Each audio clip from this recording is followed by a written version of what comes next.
নমস্কার। জন্মচাটে প্রতিকার নিয়ে বিবিধ প্রশ্ন কনফিউশন থাকে। উদাহরণ সহ আলোচনা না করলে বোঝা যায় না। 30-1-95 6টা 1 সকালবেলায় কলকাতায় জন্ম। এই জন্মচাটের মকর লগ্নে রবিচন্দ্র বুধ, দ্বিতীয় শনি, 4 নম্বরে কেতু, 8-এ মঙ্গল, 10-এ রাহু বসে, একাদশে বৃহস্পতি শুক্র। কী রেমেডি করব? বৃহস্পতি শুক্র বিপরীত সত্তা, কী রেমেডি? কনফিউশন থাকতো। লগ্নে রবিচন্দ্র বুধ, কাকে রেমেডি করব, বুধ না চন্দ্রকে? কেতুটা 4th হাউসে বসে রেমেডি করা উচিত কি না? অষ্টমে মঙ্গল। এই বিবিধ প্রশ্ন মাথায় আসে। একটু সূক্ষ্ম বিচারে যাই। মকর লগ্নে শুভকারক শুক্র, শনি, বুধ। চার্টের মধ্যে শনি স্বক্ষেত্রস্থ, শুক্র একাদশে, বুধ লগ্নে। রেমেডি কীভাবে করব? লগ্নের মধ্যে রবি চন্দ্র বুধ বসে থাকলেও বুধ কিন্তু রবির সাথে ডিগ্রিগত পার্থক্য রয়েছে 10 ডিগ্রি, কিন্তু বুধ আর রবির সংযোগে অস্তমিত বুধ হয় না, কারণ রবি বুধের সংযোগকে আমরা বুধাদিত্য যোগ বলি। কিন্তু চন্দ্র এখানে দুর্বল, কারণ রবির ডিগ্রির ক্লোজে আছে, তাই চন্দ্রকে আমরা রেমেডির জন্য চিন্তা করব। শনি স্বক্ষেত্র ভাববো না।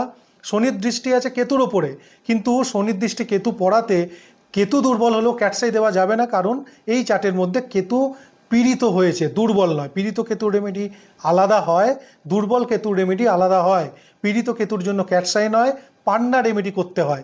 এই চার্টের মধ্যে কেতুর জন্য আমরা বুধের পান্না রেমেডি করব, পীড়িত কেতুর রেমেডি হবে।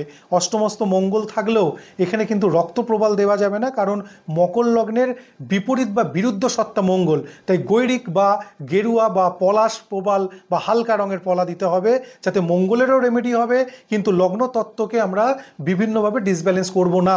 সেই কথা মাথায় রাখতে হবে সর্বদা, যে লগ্নের বিরুদ্ধ কোনো গ্রহকে রেমেডি করতে গেলে লগ্ন সত্তাকে ভেবে করতে হবে। তাহলে অষ্টমস্ত মঙ্গলের রেমেডি করতে হবে। রেমেডি মানে কিন্তু কোনো গ্রহকে পাওয়ার আপ করা নয়, যে অষ্টমে মঙ্গল মানে অষ্টম মঙ্গল দিলে আরও বিশৃঙ্খল মঙ্গল হবে, তা নয়। মঙ্গলকে আমরা নিয়ন্ত্রণ করলাম, ব্যালেন্স করলাম, কারণ রেমেডি মানেই পঞ্চতত্ত্বকে ব্যালেন্স করা। তাই অষ্টমস্ত মঙ্গল যেখানে রক্তপাত, আঘাত, মাথা গরম, অস্থিরতা এগুলো দিত, সেখানে মঙ্গলের রেমেডি গৈরিক প্রবাল বা পলাশ প্রবাল করলে মঙ্গল নিয়ন্ত্রিত হবে, শুভ ফল দেবে। দশমে রাহু রেমেডি প্রয়োজন নেই। একাদশে বৃহস্পতি শুক্র, কি করব? চলে আসে নবাংশ চাটে। দেখুন শুক্র বসে আছে উচ্চস্থ ক্ষেত্র মিনে, এবং বৃহস্পতি কিন্তু সেই বর্গোত্তম হয়ে বসে আছে। তাহলে এই চার্টের মধ্যে বৃহস্পতি শুক্র তাদের নবাংশতে যথেষ্ট বলবান ফিল্টার চার্ট হিসাবে, তাই বৃহস্পতি শুক্র রেমেডি লাগবে না। লাগবে কেতুর রেমেডি, সেটা পান না। লাগবে চন্দ্র দুর্বল থাকার জন্য এখানে ডাইরেক্ট সপ্তম পতি চন্দ্রকে আমরা মুক্ত না দিয়ে আমরা রেমেডি করতে পারি, যে ব্লু মুনস্টোন। তাহলে শনির তত্ত্বের জন্য চন্দ্রের রেমেডি হবে ব্লু মুনস্টোন, এবং ক্যাটসাইয়ের জায়গায় পান্না, এবং অবশ্যই গৈরিক প্রবাল। ভালো থাকুন, সুস্থ থাকুন। ভিডিও ভালো লাগলে লাইক এবং শেয়ার করুন। নমস্কার।